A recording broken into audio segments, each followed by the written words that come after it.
Panangana fatsy mpandrafy isika fidio ny candidat laharana 520. Programme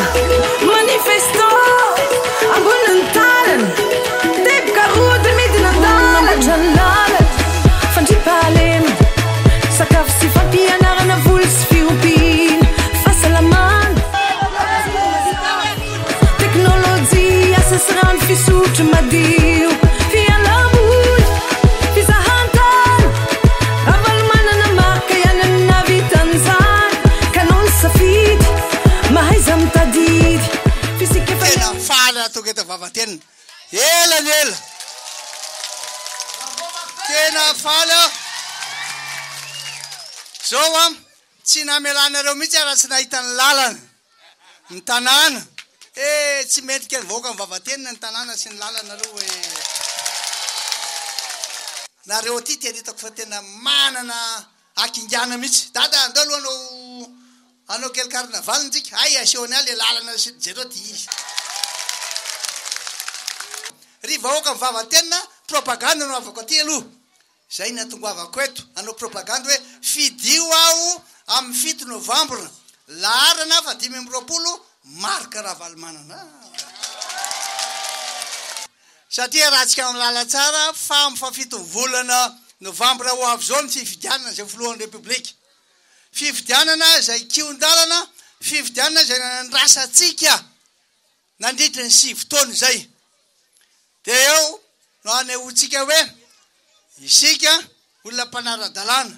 manaja ny demokrasia ary indrindrindrindra malala zay olona tiatsika hitondra tsika ty manifesto tya dia fameza tokony dada amin'ny vahoaka rehetra Madagasikara de ty manifesto ty milaza hoe amboarina ny lalana eto vavantenina zay fanarahantsika zay voalohany faharoa averina amin'ny laoniny averina amin'ny laonina ny fandriam-pahalemana tena andro fa izay vavantenina iaro ny olona aho sy ny fananany zay ny fantako manaraka rehefa iaro ny olona sy ny fananany aho amin'ny etraketraky ny sasany de hitsabo sy hikarakara azy ireo satria am'izao lalana ratsy zao aza marary ihany inoy tsara reo zanakitsika reo tsy maintsy ampianariny reo zanaka reo fa zanako reo ividana ny dada tablier na blouse tikana zao ty daholo zao ty daholo nena reo rakizy raha tianana firenena vanina isika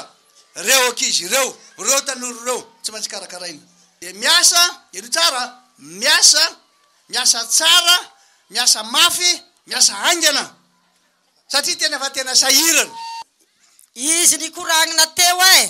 efa idada ny tonga keto vavategnina fa tsy nofinofina sarisary fitiavana ny andianany aty fanagnany any vavategnina vahoaka malagasy ny vavategnina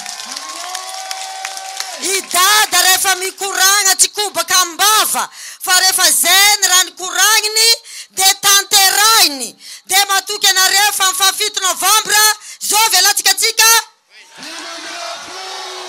efa nazavaitsika ny fomba fandatsahagna an'ity bulletin unique aty mazava tsara aminareo matoky tompokolay mankasitrika tompokolay fa vavategna vahoaka ny dada laharana 520. Panangana fatsy mpandrafy isika fidio ny candidat laharana 520.